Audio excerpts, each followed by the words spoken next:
गम जदो कोई मुर्शिदी जी को है बेकसो का सहारा हमारा नबी सबसे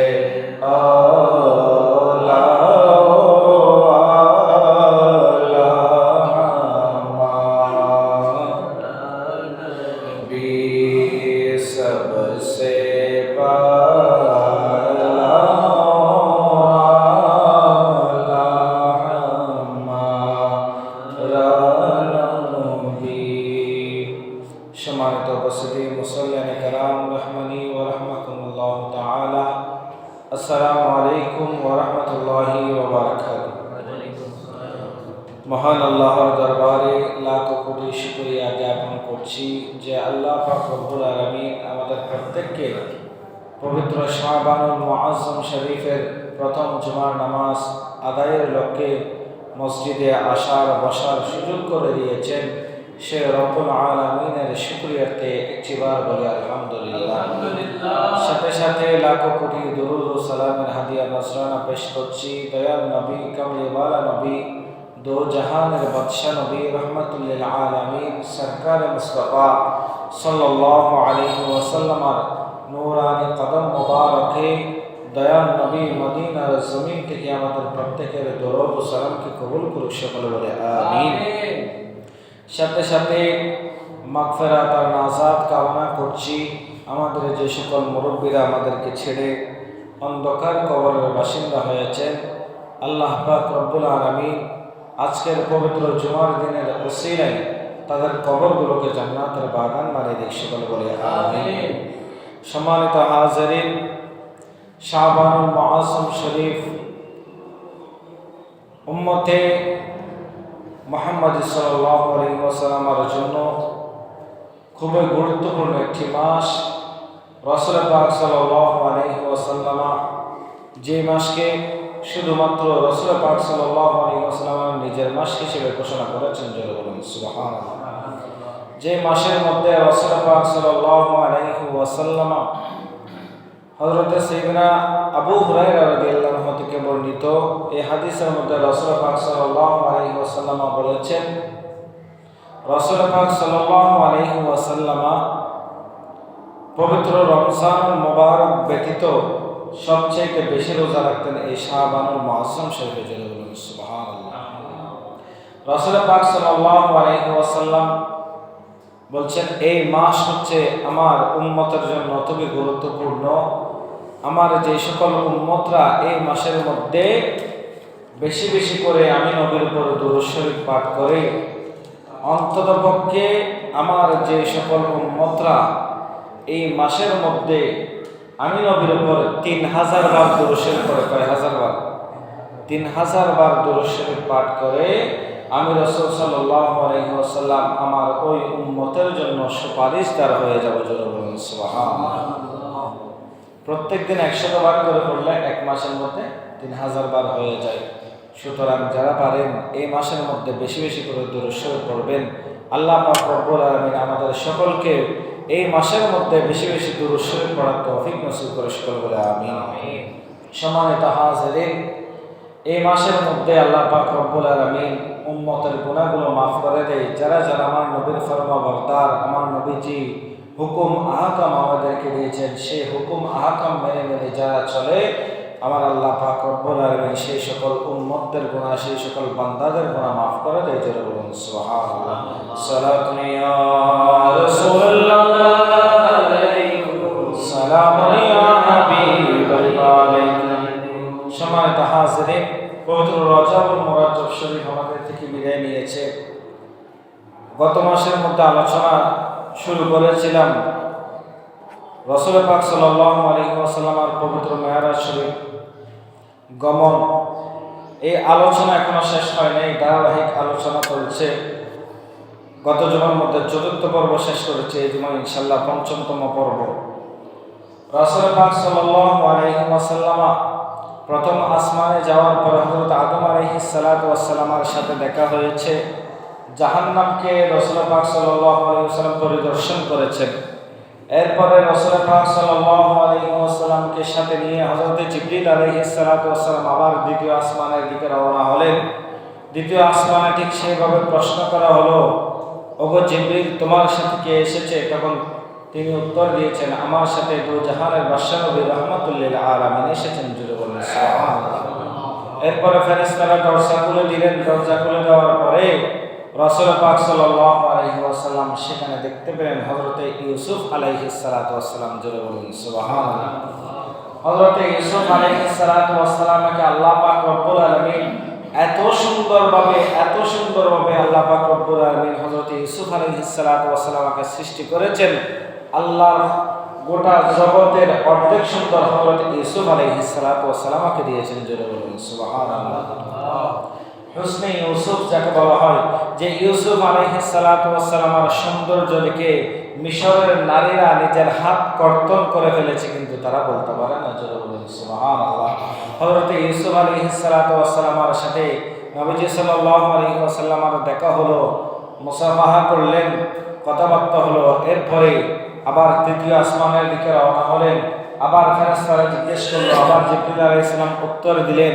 এরপরে তৃতীয় আসমানের মধ্যে দেখা হয়েছে হযরত ইয়াহইয়া আলাইহিস সালাতু ওয়াস সালাম এবং হযরত ঈসা আলাইহিস সালাতু ওয়াস সালাম। জোরে বলুন সুবহানাল্লাহ। সেখানে রাসূল পাক সাল্লাল্লাহু আলাইহি ওয়াসাল্লাম হযরত ঈসা আলাইহিস সালাতু ওয়াস সালামকে আপন উম্মত হিসেবে স্বীকৃতি দিয়েছেন, ঘোষণা দিয়েছেন। জোরে বলুন সুবহানাল্লাহ। এরপরে চতুর্থ আসমানের মধ্যে আবার যখন চতুর্থ আসমানে গেলেন, সেখানে হযরত ইদ্রিস আলাইহিস সালাতু ওয়াস সালামের সাথে দেখা হলো, সাক্ষাৎ হলো, কথোপকথন হলো। এরপরে সেখান থেকে চলে গেলেন আবার পঞ্চম আসমানের মধ্যে। সেখানে হযরত হারুন আলাইহিস সালাতু ওয়াস সালামের সাথে দেখা হয়েছে। জোরে বলুন সুবহানাল্লাহ। হযরত হারুন আলাইহিস সালাতু ওয়াস সালামের দাড়ি মোবারক ছিল সাদা। দাড়ি কি ছিল? কালো ছিল, সাদা ছিল। সর্বপ্রথম যে ব্যক্তির দাড়ি কালো থেকে সাদা হয়েছিল তিনি হচ্ছেন হযরত হারুন আলাইহিস সালাতু ওয়াস সালাম। হযরত হারুন আলাইহিস সালাতু ওয়াস সালামের দাড়ি অর্ধেক ছিল কালো, অর্ধেক ছিল সাদা। তিনি সেইভাবে আল্লাহর দরবারে এখনো রয়েছেন। ওনার রাসূল পাক সাল্লাল্লাহু আলাইহি ওয়াসাল্লাম বলছেন, ওনার দাড়ি এত লম্বা ছিল যে নাভি পর্যন্ত ঘিরে গিয়েছিল। জোরে বলুন সুবহানাল্লাহ। ওনার শরীরে অনেকগুলো পশম, যে পশমগুলো দিলে ওনার শরীরে এমনিতে ঢেকে যাবে, আর জামা গায়ে দেওয়ার দরকার নেই। জোরে বলুন সুবহানাল্লাহ। এরপরে ষষ্ঠ আসমানে গিয়ে রাসূল পাক সাল্লাল্লাহু আলাইহি ওয়াসাল্লামের সাক্ষাৎ হলো হযরত মূসা আলাইহিস সালাতু ওয়াস সালামের সাথে। তার ছিল অনেক ঘন লোম, তার লোম ছিল অনেক ঘন এবং তিনি গৌতম বর্ণের ছিলেন। এরপর রাসূল পাক সাল্লাল্লাহু আলাইহি ওয়াসাল্লাম মূসা আলাইহিস সালাতু ওয়াস সালামের সাথে সাক্ষাৎ করার পরে রাসূল পাক সাল্লাল্লাহু আলাইহি ওয়াসাল্লাম সপ্তম আসমানের মধ্যে গেলেন। সেখানে সপ্তম আসমানের মধ্যে দেখা হয়েছিল হযরত ইব্রাহিম আলাইহিস সালাতু ওয়াস সালামের সাথে। জোরে বলুন সুবহানাল্লাহ। হযরত ইব্রাহিম আলাইহিস সালাতু ওয়াস সালাম বাইতুল মামুরের সাথে ঠেস দিয়ে বসে আছেন। বাইতুল মামুর হচ্ছে এটা কোথায়? সপ্তম আসমানের মধ্যে। সেখানে হযরত ইব্রাহিম আলাইহিস সালাতু ওয়াস সালামের সাথে সাক্ষাৎ হলো। ইব্রাহিম আলাইহিস সালাতু ওয়াস সালামের সাথে পরিচিত হওয়ার সময় রাসূল পাক সাল্লাল্লাহু আলাইহি ওয়াসাল্লাম জিবরিল আলাইহিস সালাতু ওয়াস সালামকে জিজ্ঞাসা করলেন, ইনি কে? তখন তিনি বলছেন, ইনি হচ্ছেন আপনার জাতির পিতা। জোরে বলুন সুবহানাল্লাহ। তখন জিবরিল আলাইহিস সালাতু ওয়াস সালাম বলতে লাগলেন, ইয়া রাসূলুল্লাহ, ইয়া হাবিবাল্লাহ, এই স্থান হচ্ছে আপনার উম্মতের স্থান। আপনার উম্মতরা এখানের মধ্যে, এই স্থানের মধ্যে থাকবেন। এই বাইতুল মামুরের মধ্যে আপনার উম্মতদের জন্য আল্লাহ পাক রব্বুল আলামিন এখানে স্থান করে দিয়েছেন। রাসূল পাক সাল্লাল্লাহু আলাইহি ওয়াসাল্লাম দেখতে পেলেন ওই বাইতুল মামুরের মধ্যে দৈনিক প্রত্যেক দিন ৭০,০০০ ফেরেশতারা ওইখানে নামাজ আদায় করত, সিজদা দিত আল্লাহর দরবারে। হযরত ইব্রাহিম আলাইহিস সালাতু ওয়াস সালাম বসেছিলেন, তার আশেপাশে 70,000 ফেরেশতারা আসতো। ওই 70,000 ফেরেশতারা দৈনিক আল্লাহর দরবারে সিজদা দিত, নামাজ আদায় করত। রাসূল পাক সাল্লাল্লাহু আলাইহি ওয়াসাল্লাম বলেন, এই স্থানের মধ্যে বাইতুল মামুরের মধ্যে দৈনিক যে 70,000 ফেরেশতারা আসে, তারা জীবনে মাত্র একবার আসার সুযোগ পায়, এরপরে তারা চলে যায়। এরপরে প্রত্যেক দিন এক এক করে 70,000 ফেরেশতারা ওই বাইতুল মামুরের মধ্যে নামাজ আদায় করতে থাকে। জোরে বলুন সুবহানাল্লাহ। সালাতুন ইয়া রাসূলুল্লাহ, সালামুন ইয়া হাবিবাল্লাহ আলাইকুম। রাসূল পাক সাল্লাল্লাহু আলাইহি ওয়াসাল্লাম বললেন, আমি দেখতে পেলাম হযরত ইব্রাহিম আলাইহিস সালাতু ওয়াস সালামের পাশে আমার একদল উম্মত বসে আছে। দুই দল উম্মত ছিল, তাদের মধ্যে বিভক্ত ছিল। একদল উম্মতের শরীরের মধ্যে কাগজের ন্যায় শুভ্র একটি পোশাক ছিল, আর অপর দলের মধ্যে শরীরের মধ্যে মলিন পোশাক ছিল। এরপরে বাইতুল মামুরের ভিতরে আমি প্রবেশ করব। ওই মুহূর্তের মধ্যে আমি দেখতে পেলাম ওই দুই দল উম্মত আমার সাথে আসছে, কিন্তু যে উম্মতরা মলিন পোশাকধারী ফেরেশতারা তাদেরকে আটকে দিলেন, তাদেরকে বলতে লাগলেন, তোমরা এখানে দাঁড়াও, তোমরা রাসূল পাক সাল্লাল্লাহু আলাইহি ওয়াসাল্লামের সাথে যেতে পারবে না। যারা শুভ্র পোশাক ছিল, যাদের পোশাক ছিল কাগজের মতো শুভ্র সুন্দর, তাদেরকে বাইতুল মামুরের মধ্যে রাসূল পাক সাল্লাল্লাহু আলাইহি ওয়াসাল্লামের সাথে প্রবেশ করতে দিলেন। এরপরে রাসূল পাক সাল্লাল্লাহু আলাইহি ওয়াসাল্লাম বাইতুল মামুরের পাশে একটি নদী ছিল। ওই নদীর মধ্যে, যেটাকে বলা হয় নহরে রহমত, ওই নদীর পাশে রাসূল পাক সাল্লাল্লাহু আলাইহি ওয়াসাল্লাম সেখানে রাসূল পাক সাল্লাল্লাহু আলাইহি ওয়াসাল্লাম গোসল করলেন, ডুব দিলেন। আর সাথে সাথে ওই দুই দল উম্মতরা, যারা দুই দলে বিভক্ত ছিল, ওই দুই দল উম্মতরা সেখানে গোসল করলেন। যারা শুভ্র পোশাকধারী ছিলেন তারা আরো সুন্দর হয়ে গিয়েছে। জোরে বলুন সুবহানাল্লাহ। এরপরে রাসূল পাক সাল্লাল্লাহু আলাইহি ওয়াসাল্লাম বলতে লাগলেন, যারা মলিন পোশাকধারী ছিল তারা আমার সাথে সেখানে গোসল করেছে, ডুব দিয়েছে, এবং তারা এক ডুব দেওয়ার সাথে একটু সুন্দর হয়ে গেল। এরপরে আরেকটি ডুব দিল, সেখানে আরো সুন্দর হয়ে গেল। তৃতীয় ডুব দেওয়ার সাথে সাথে তারা আরো সুন্দর হয়ে গিয়েছে। জোরে বলুন সুবহানাল্লাহ। সালাতুন ইয়া রাসূলুল্লাহ, সালামুন ইয়া হাবিবাল্লাহ আলাইকুম। এরপরে রাসূল পাক সাল্লাল্লাহু আলাইহি ওয়াসাল্লাম বলতে লাগলেন, আমি বাইতুল মামুরের ভিতরে প্রবেশ করে সেখানে আমি রাসূল সাল্লাল্লাহু আলাইহি ওয়াসাল্লাম নামাজ আদায় করলাম, এবং নামাজ আদায় করার পরে রাসূল পাক সাল্লাল্লাহু আলাইহি ওয়াসাল্লাম আল্লাহর দরবারে দুইখানা হাত তুলে বলতে লাগলেন, ওগো আল্লাহ দরবারে ইলাহি, এই তোমার স্পেশাল জায়গা, এই জায়গার নাম হচ্ছে বাইতুল মামুর। ওগো আল্লাহ, এই স্থান হচ্ছে আমার উম্মতের জন্য একেবারে শেষ স্থান, এখান থেকে আমার উম্মত আর উপরে যেতে পারবে না। ওগো আল্লাহ দরবারে ইলাহি, তোমার দরবারে ফরিয়াদ করি, কিয়ামত পর্যন্ত যে সকল উম্মতরা আমি নবীর শরীয়তের উপরে থাকবে, আমার সেই সকল উম্মতকে তুমি আল্লাহ ক্ষমা করে দাও। জোরে বলুন সুবহানাল্লাহ। সালাতুন ইয়া রাসূলুল্লাহ, সালামুন ইয়া হাবিবাল্লাহ আলাইকুম। এরপরে রাসূল পাক সাল্লাল্লাহু আলাইহি ওয়াসাল্লামকে নিয়ে হযরত জিবরিল আলাইহিস সালাতু ওয়াস সালাম সিদরাতুল মুনতাহার দিকে যাবেন। ঠিক ওই মুহূর্তের মধ্যে হযরত ইব্রাহিম আলাইহিস সালাতু ওয়াস সালাম রাসূল পাক সাল্লাল্লাহু আলাইহি ওয়াসাল্লামকে দাঁড় করালেন।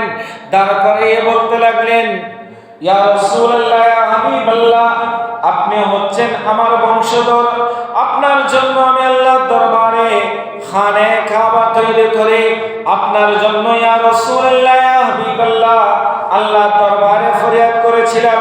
যিনি আখেরি নবী আসবে, যিনি হায়াতুন নবী সরকার মুস্তাফা সাল্লাল্লাহু আলাইহি ওয়াসাল্লাম, যিনি সর্বশ্রেষ্ঠ নবী, আসবেন দুনিয়ার জমিনের মধ্যে, তাকে যেন আমার বংশ দিয়ে পাঠানো হয়। ইয়া রাসূলুল্লাহ, ইয়া হাবিবাল্লাহ, আপনাকে আমার বংশ দিয়ে, সিলসিলা দিয়ে আল্লাহ পাক রব্বুল আলামিন পাঠিয়েছেন। ইয়া রাসূলুল্লাহ, ইয়া হাবিবাল্লাহ, আমি আপনার উম্মতদের জন্য একটি বাক্য শিখিয়ে দিব। আমি একটি বাক্য শিখিয়ে দিচ্ছি। ইয়া রাসূলুল্লাহ, ইয়া হাবিবাল্লাহ, আপনার সকল উম্মতদেরকে বলে দিবেন, ইয়া রাসূলুল্লাহ, ইয়া হাবিবাল্লাহ, তারা যেন দৈনিক জান্নাতের মধ্যে একটি একটি করে গাছ রোপণ করে। জোরে বলুন সুবহানাল্লাহ। কয়টি? একটি করে দৈনিক গাছ রোপণ করবে। রাসূল পাক সাল্লাল্লাহু আলাইহি ওয়াসাল্লাম বলতে লাগলেন, এটা কিভাবে সম্ভব, কেমনে হবে? তখন হযরত ইব্রাহিম আলাইহিস সালাতু ওয়াস সালাম বলতে লাগলেন, ইয়া রাসূলুল্লাহ, ইয়া হাবিবাল্লাহ, আপনার উম্মতদেরকে বলবেন যেন তারা প্রত্যেকদিন একটি ইসিম পাঠ করে। ওই ইসিম যদি কোনো বান্দা যদি পাঠ করে দেখে, তাহলে আল্লাহ পাক রব্বুল আলামিন স্পেশাল ফেরেশতাদের মাধ্যমে তাদের জন্য জান্নাতের মধ্যে একটি একটি করে গাছ রোপণ করে দিবে। জোরে বলুন সুবহানাল্লাহ। রাসূল পাক সাল্লাল্লাহু আলাইহি ওয়াসাল্লাম বলতে লাগলেন, এটা কোন ইসিম? এই ইসিমটা কি আমাকে একটু শিখিয়ে দিন। তখন হযরত ইব্রাহিম আলাইহিস সালাতু ওয়াস সালাম বলতে লাগলেন, সকলে বলেন, লা হাওলা ওয়ালা কুওয়াতা ইল্লা বিল্লাহিল আলিয়্যিল আযীম। জোরে বলুন সুবহানাল্লাহ। রাসূল পাক সাল্লাল্লাহু আলাইহি ওয়াসাল্লামকে হযরত ইব্রাহিম আলাইহিস সালাতু ওয়াস সালাম বলতে লাগলেন, ইয়া রাসূলুল্লাহ, ইয়া হাবিবাল্লাহ, আপনার যে সকল উম্মত দৈনিক একবার হলো লা হাওলা ওয়ালা কুওয়াতা ইল্লা বিল্লাহিল আলিয়্যিল আযীম পাঠ করবে, আল্লাহ পাক রব্বুল আলামিন তার জন্য জান্নাতের মধ্যে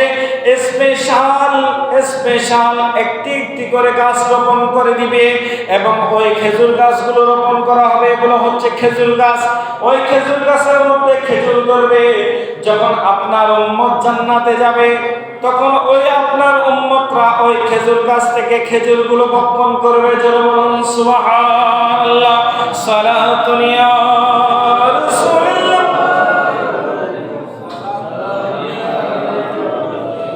এরপরে রাসূল পাক সাল্লাল্লাহু আলাইহি ওয়াসাল্লাম সমস্ত নবীগণ নিচে, সমস্ত নবীগণ কোথায়?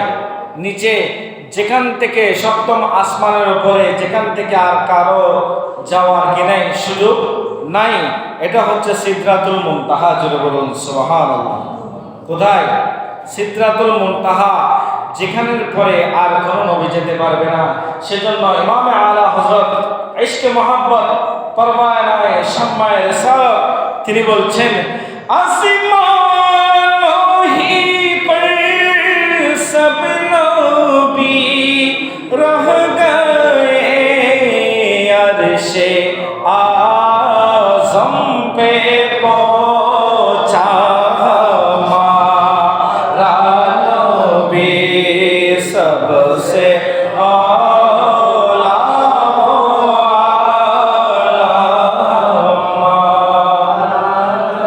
नबी, सबसे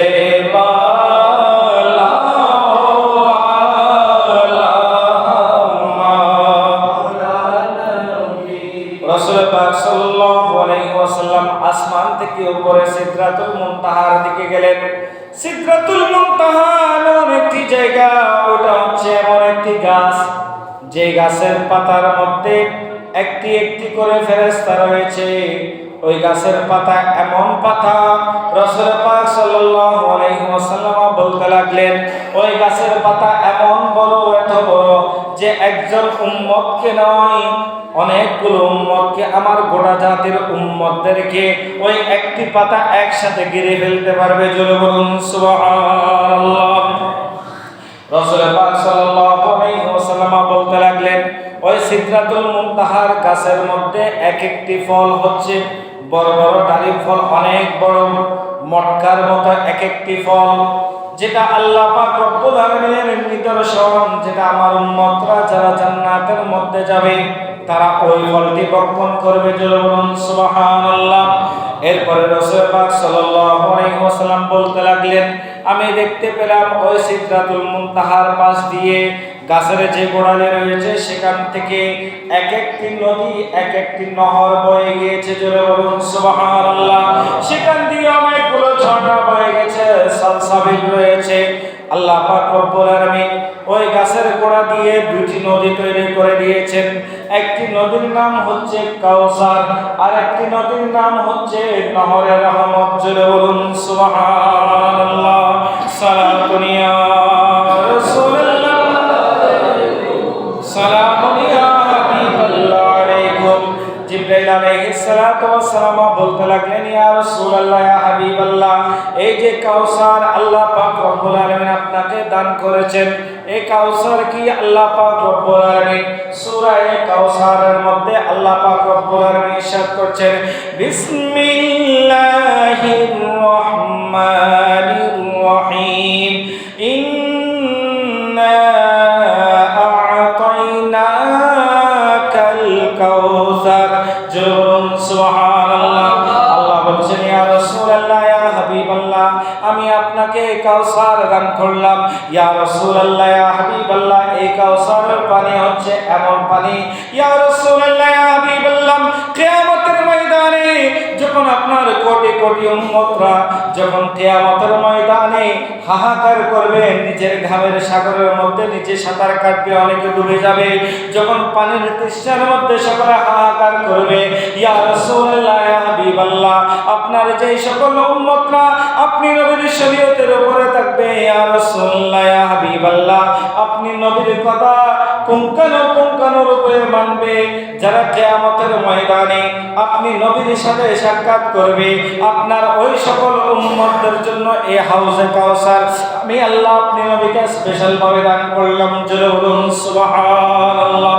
সালাতুন ইয়া রাসূলুল্লাহ, সালামুন ইয়া হাবিবাল্লাহ আলাইকুম। রাসূল পাক সাল্লাল্লাহু আলাইহি ওয়াসাল্লাম বলতে লাগলেন যে নহর রহমত রয়েছে ওই সালসাবিলের পাশে, যেখানে সিদরাতুল মুনতাহার গোড়া দিয়ে ওই রহমতের নদী বের হলো, ওই রহমতের নহরের মধ্যে আমি রাসূল আরেকবার গোসল করলাম। আমি গোসল করার সাথে সাথে আল্লাহ পাক বলছেন, ইয়া রাসূলুল্লাহ, ইয়া হাবিবাল্লাহ, আপনার উম্মতের আগের পিছের সকল গুনাহ আমি আল্লাহ রাব্বুল আলামিন ক্ষমা করে দিয়েছি। জোরে বলুন সুবহানাল্লাহ। সালাতুন ইয়া রাসূলুল্লাহ, সালামুন ইয়া হাবিবাল্লাহ আলাইকুম। এরপরে রাসূল পাক সাল্লাল্লাহু আলাইহি ওয়াসাল্লাম জান্নাতের দিকে প্রবেশ করলেন। জান্নাতের দিকে প্রবেশ করার পরে রাসূল পাক সাল্লাল্লাহু আলাইহি ওয়াসাল্লাম সেখানে যিনি জান্নাতের ফেরেশতা ছিলেন, সরদার ছিলেন, তার সাথে দেখা হলো, সাক্ষাৎ হলো। এরপরে রাসূল পাক সাল্লাল্লাহু আলাইহি ওয়াসাল্লাম ওই জান্নাতের মধ্যে প্রবেশ করলেন। সেখানে রাসূল পাক সাল্লাল্লাহু আলাইহি ওয়াসাল্লাম অনেক জনের কামরাগুলো দেখতে পেলেন। সেখানে রাসূল পাক সাল্লাল্লাহু আলাইহি ওয়াসাল্লাম সাইয়েদনা সিদ্দিক আকবর রাদিয়াল্লাহু আনহুর কামরা দেখলেন, ফারুক আযম রাদিয়াল্লাহু আনহুর কামরা দেখলেন। এভাবে করে সকল সাহাবায়ে কেরাম যাদেরকে রাসূল পাক সাল্লাল্লাহু আলাইহি ওয়াসাল্লাম জান্নাতের সার্টিফিকেট দিয়েছেন, এরপরে রাসূল পাক সাল্লাল্লাহু আলাইহি ওয়াসাল্লাম সেখানে আরেকজন ব্যক্তির কামরা দেখতে পেলেন, যিনি হচ্ছেন ইসলামের প্রথম মুয়াজ্জিন সাইয়েদনা হযরত বেলাল রাদিয়াল্লাহু আনহু। রাসূল পাক সাল্লাল্লাহু আলাইহি ওয়াসাল্লাম কামরা দেখতে পেলেন। জোরে বলুন সুবহানাল্লাহ। সালাতুন ইয়া রাসূলুল্লাহ, সালামুন ইয়া হাবিবাল্লাহ আলাইকুম। এরপরে রাসূল পাক সাল্লাল্লাহু আলাইহি ওয়াসাল্লাম জান্নাতের মধ্যে অসংখ্য অসংখ্য নদী দেখতে পেলেন। সকল নদীর মধ্যে রয়েছে নহরে নিয়ামত, যে নদীর মধ্যে আল্লাহ পাক রব্বুল আলামিন আল্লাহর বান্দাদের জন্য অসংখ্য অসংখ্য নিয়ামত রেখেছেন। রাসূল পাক সাল্লাল্লাহু আলাইহি ওয়াসাল্লাম দেখতে পেলেন মধুর নদী, দুধের নদী। এরপরে দেখতে পেলেন যেটা গত জুমার মধ্যে বলেছিলাম যে দুধের নদী, মধুর নদী। রাসূল পাক সাল্লাল্লাহু আলাইহি ওয়াসাল্লাম বলেছেন, যারা রোজাবুল মুরাজ্জব শরীফের মধ্যে একটি রোজা রাখবে, ওই যে নহরে যে দুধের নদী রয়েছে, ওই নদীর পানি থেকে একটু করে পানি উম্মতদেরকে পান করানো হবে। যারা রজব মাসের মধ্যে রোজা রেখেছিলেন তাদেরকে ওই পানিগুলো পান করানো হবে। তখন তারা দেখতে পাবে, তারা ওই স্বাদ বুঝতে পারবে যে ওই নদীর পানি, ওই দুধের পানি এমন দুধ যেটার স্বাদ কোনো দুনিয়াতে নাই। জোরে বলুন সুবহানাল্লাহ। যেটার মতো সাদা আর কোনো পানি নাই। জোরে বলুন সুবহানাল্লাহ। দুধের চাইতে অধিক সাদা ওই মধুর পানি, ওই মধু হচ্ছে এমন মধু, দুনিয়ার জমিনের মধ্যে এমন মধু নাই। জোরে বলুন না সুবহানাল্লাহ।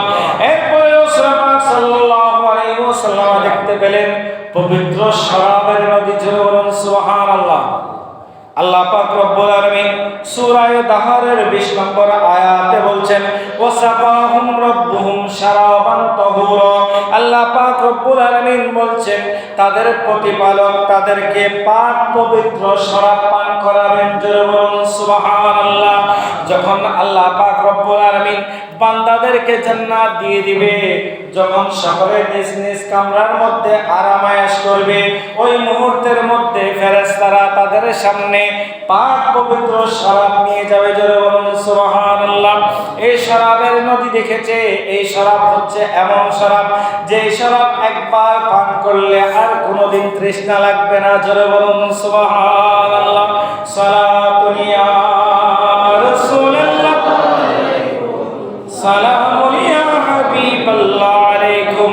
আল্লাহ পাক রব্বুল আলামিন এই সিদরাতুল মুনতাহার মধ্যে, ইনদা সিদরাতুল মুনতাহা, সূরা নাজমের এই আয়াতের মধ্যে আল্লাহ পাক রব্বুল আলামিন ঘোষণা দিয়েছেন, আল্লাহ নবীজি সাল্লাল্লাহু আলাইহি ওয়াসাল্লামকে সিদরাতুল মুনতাহার মধ্যে নিয়ে গেলেন, অসংখ্য রহমত, অসংখ্য নিয়ামত দেখালেন বান্দাদের জন্য। এগুলো কে সৃষ্টি করেছেন? জোরে বলুন না কে? তাহলে দুনিয়ার জমিনের মধ্যে শরাব প্রিয় নাকি জান্নাতের মধ্যে শরাব প্রিয়? জোরে বলুন। দুনিয়ার শরাব পান করবেন নাকি জান্নাতের শরাব পান করবেন?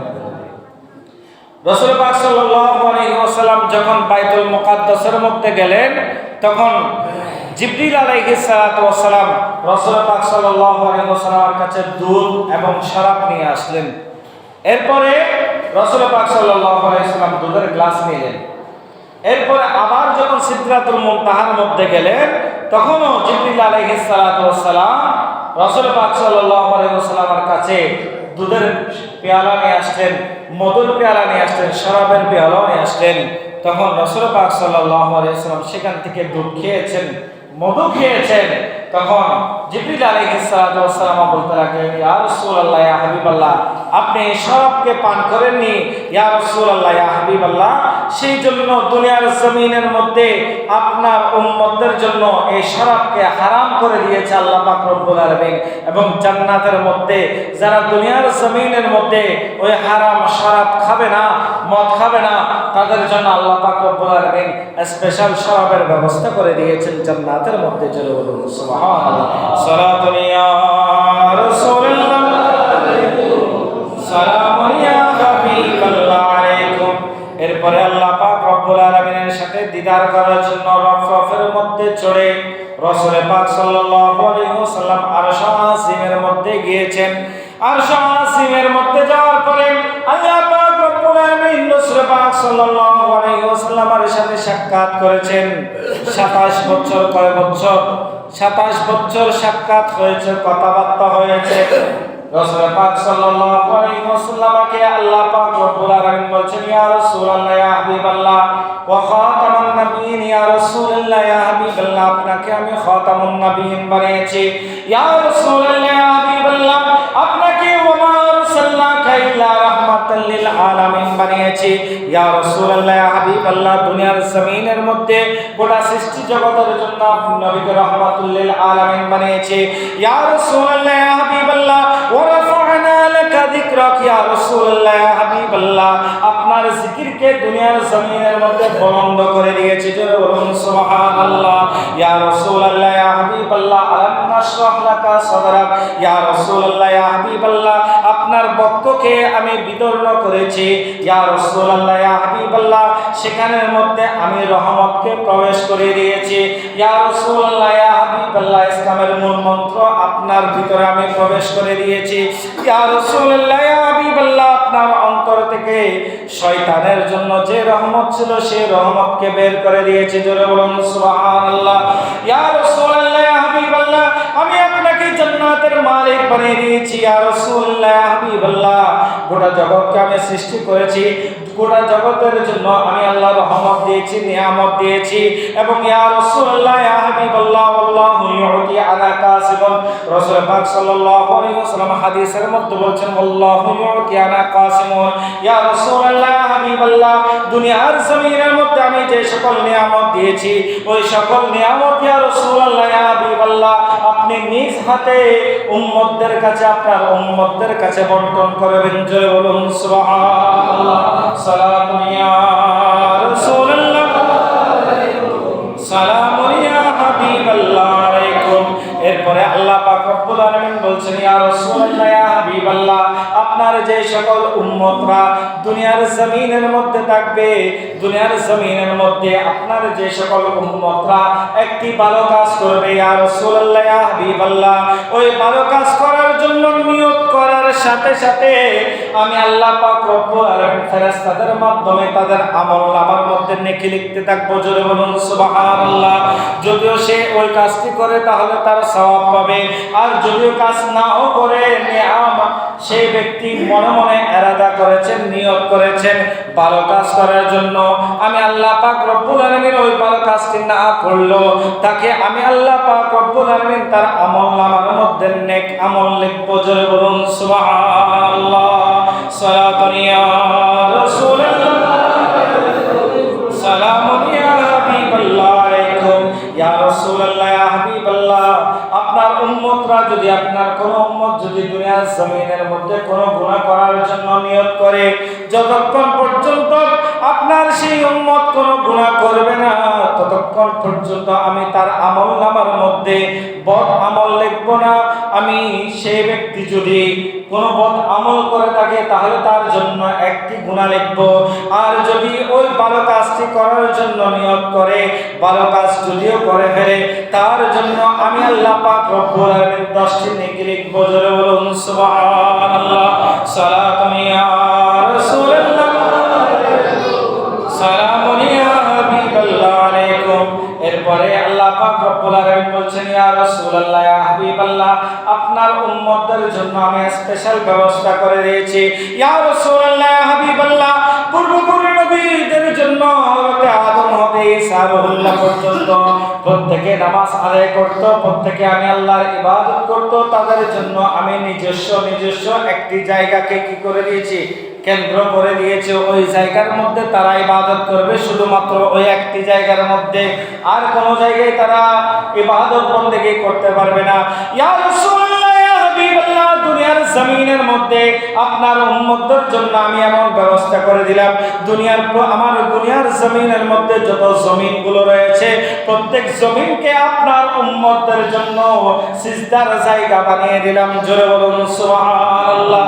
আপনার উম্মত বাংলাদেশে থাক, ইয়ামেনে থাক, আপনার উম্মত আমেরিকার মধ্যে থাকবে, তারা খানে কাবার মধ্যে আসতে না পারলেও তারা যেন নিজ নিজ জায়গার মধ্যে আমি আল্লাহর ইবাদত বন্দেগী করতে পারে, আমি আল্লাহকে সিজদা দিতে পারে। জোরে বলুন সুবহানাল্লাহ।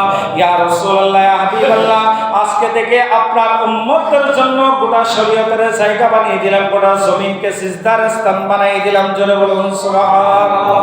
সালাতুন ইয়া রাসূলুল্লাহ, সালামুন ইয়া হাবিবাল্লাহ আলাইকুম।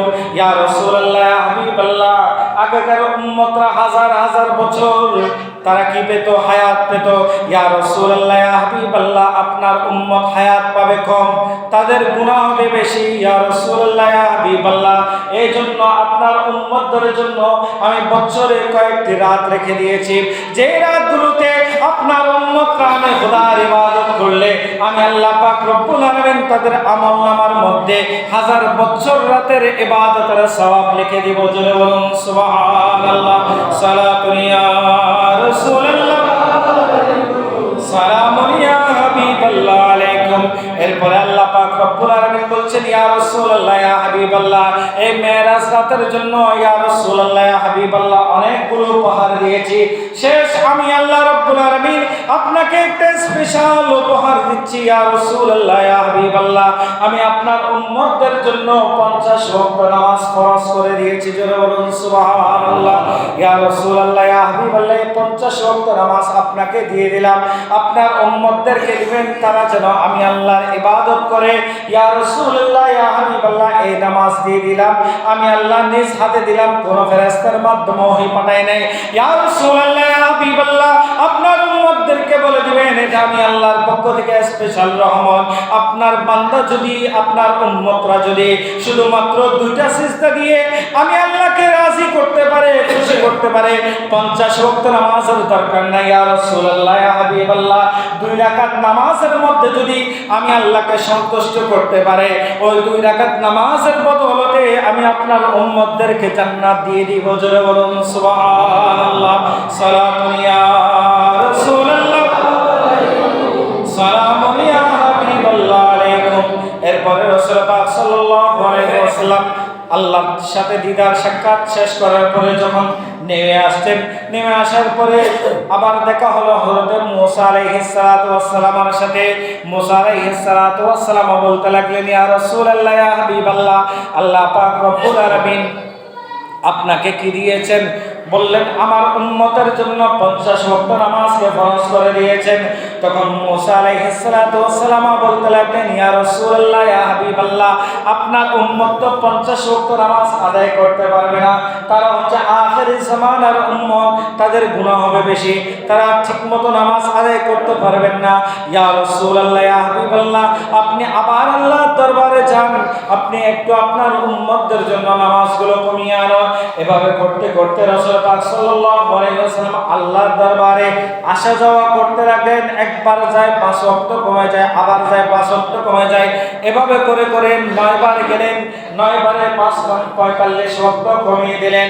এরপরে আল্লাহ পাক রব্বুল আলামিন বলতে লাগলেন ইয়া রাসূলুল্লাহ ইয়া হাবিবাল্লাহ আপনার উম্মতদের জন্য 5 ওয়াক্ত নামাজ ফরজ করে দিয়েছে, আপনি চলে যান। এরপরে রাসূল পাক সাল্লাল্লাহু আলাইহি ওয়াসাল্লাম যখন নিচে চলে আসলেন, আবার মুসা আলাইহিস সালাতু ওয়াস সালাম বলতে লাগলেন ইয়া রাসূলুল্লাহ ইয়া হাবিবাল্লাহ আপনার উম্মতরা এই 5 ওয়াক্ত নামাজ আদায় করতে পারবে না, আপনি আবার যান।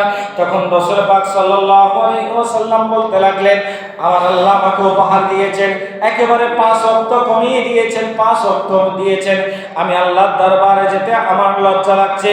এই ঘটনা দেখার পরে আল্লাহ পাক রব্বুল আলামিন ইলহাম দিয়ে দিলেন ইয়া রাসূলুল্লাহ ইয়া হাবিবাল্লাহ আপনার যে সকল উম্মতরা দৈনিক 5 ওয়াক্ত নামাজ আদায় করবে ইয়া রাসূলুল্লাহ ইয়া হাবিবাল্লাহ তাদের আমলনামার মধ্যে 50 ওয়াক্ত রাকাত নামাজের সওয়াব আমি আল্লাহ দান করব। জোরে বলুন সুবহানাল্লাহ। সালাতু ইয়া রাসূলুল্লাহ, সালামু ইয়া হাবিবাল্লাহ আলাইকুম। রাসূল পাক সাল্লাল্লাহু আলাইহি ওয়াসাল্লাম বলতে লাগলেন ওগো মুসা নবী আপনি আমাকে বারবার পাঠিয়েছেন, আপনার লাভ কি হয়েছে? তখন মুসা আলাইহিস সালাতু ওয়াস সালাম বলতে লাগলেন আমি দুনিয়ার জমিনের মধ্যে অনেকবার চেষ্টা করেছি, একবার আল্লাহকে দেখার জন্য, একবার আল্লাহকে দেখার জন্য, কিন্তু আমি দেখি নাই। তুর পাহাড়ের মধ্যে গিয়েছিলাম, আল্লাহর নূরের তাসাল্লিতে গোটা পাহাড় জ্বলে ছাই হয়ে গিয়েছিল, আমি মুসা বেহুশ হয়ে গিয়েছিলাম, আমি আল্লাহর সাথে দিদার করতে পারি নাই, সাক্ষাৎ করতে পারি নাই, আল্লাহকে দেখি নাই। ইয়া রাসূলুল্লাহ হাবিবাল্লাহ আপনি যখন আল্লাহর সাথে দিদার করেছেন, সাক্ষাৎ করেছেন ইয়া রাসূলুল্লাহ হাবিবাল্লাহ আল্লাহর কোরআন বলছেন ফাকানা কাবা কাউসাইন, আল্লাহর কোরআন বলছেন দুইজন এমন ভাবে মিলিত হয়েছে, দুটি তীর এবং ধনুক যত কাছে তার থেকেও অধিক কাছে ইয়া রাসূলুল্লাহ হাবিবাল্লাহ আপনি ছিলেন। আপনারা দুইজন আল্লাহর সাথে আপনি এমন ভাবে সাক্ষাৎ করেছেন, দুইজনে মিলে গিয়েছেন। কোরআন শরীফের মধ্যে 27 নম্বর পারা সূরা নাসের মধ্যে আল্লাহ বলে দিচ্ছেন ফাকানা কাবা কাউসাইন, দুইজনের মধ্যে এতটুকু পৃথক ছিল না। জোরে বলুন সুবহানাল্লাহ। তখন মুসা আলাইহিস সালাতু ওয়াস সালাম বলতে লাগলেন, ইয়া রাসূলুল্লাহ, আপনি একবার উঠিয়েছেন, আল্লাহর ৭০,০০০ ফেরেশতা নূরের, আল্লাহর ৭০,০০০ নূরের পর্দাগুলো সরে গিয়েছে। জোরে বলুন সুবহানাল্লাহ। তখন আমি আল্লাহ পাক রব্বুল আলামিনকে মুসা আলাইহিস সালাতু ওয়াস সালাম বলতে লাগলেন, ইয়া রাসূলুল্লাহ, ইয়া হাবিবাল্লাহ, আপনি যখন সেই পর্দাগুলো সরিয়েছেন, আমি সরাসরি আল্লাহর নূরকে দেখতে পেয়েছি। জোরে বলুন সুবহানাল্লাহ। সালাতুন ইয়া রাসূলুল্লাহ, সালামুন ইয়া হাবিবাল্লাহ আলাইকুম। তাহলে আমাদের জন্য নামাজ ফরজ করা হয়েছে কয় ওয়াক্ত? 5 ওয়াক্ত। 5 ওয়াক্ত নামাজ আদায় করতে হবে কি হবে না? হবে কি না? অবশ্যই অবশ্যই আমাদের জন্য ফরজ, অবশ্যই অবশ্যই ফরজ। আমাদেরকে 5 ওয়াক্ত নামাজ দৈনিক আদায় করতে হবে। এটা রাসূল পাক সাল্লাল্লাহু আলাইহি ওয়াসাল্লাম মেরাজের মধ্যে গিয়ে রাসূল পাক সাল্লাল্লাহু আলাইহি ওয়াসাল্লাম আমাদের জন্য উপহার এনেছেন। সুতরাং আল্লাহ আমাদেরকে উপহার দিয়েছেন, সেটা কি আমরা নেব নাকি প্রত্যাখ্যান করব? নিতে হবে না? জোরে বলুন না, নিতে হবে কি হবে না? আল্লাহর প্রত্যেকটা নিয়ামত আমরা ভক্ষণ করছি, ভোগ করছি, কথা বলেন ঠিক কিনা? এক ফোঁটা পানি, এক ফোঁটা পানি, এই পানির মূল্য কেউ দিতে পারবে? এটা কার নিয়ামত? আল্লাহর নিয়ামত। পানির অপর নাম জীবন, আবার পানির অপর নাম মরণ। এই পানি আমাদের জন্য আল্লাহ পাক রব্বুল আলামিন দিয়েছেন। এই পানির দ্বারা সাকারাতের বিছানা যখন চলে আসে, যখন মানুষ মৃত্যুর জন্য ছটফট করে, ওই মুহূর্তের মধ্যে এমন তৃষ্ণা পায়, এমন তৃষ্ণা পায়, অনেক কষ্ট হয়ে যায়। তখন যে সকল আমার নবীর উম্মতরা যারা ঈমান নিয়ে দুনিয়া থেকে যাবে, তাদের জন্য রাসূল পাক সাল্লাল্লাহু আলাইহি ওয়াসাল্লাম এই হাউজে কাউসার রেখেছেন, তাদেরকে হাউজে কাউসারের পানি পান করাবেন। সুবহানাল্লাহ। তাহলে 5 ওয়াক্ত নামাজ আদায় করতে হবে কি হবে না? ইনশাআল্লাহ আমরা সকলে 5 ওয়াক্ত নামাজ আদায় করতে পারবো কিনা? ইনশাআল্লাহ পারবো। আল্লাহ পাক রব্বুল আলামিন আমাদের প্রত্যেকের আশা যাওয়া হাজিরকে কবুল করে সকলে বলে আমিন। সম্মানিত হাজিরিন, আগামী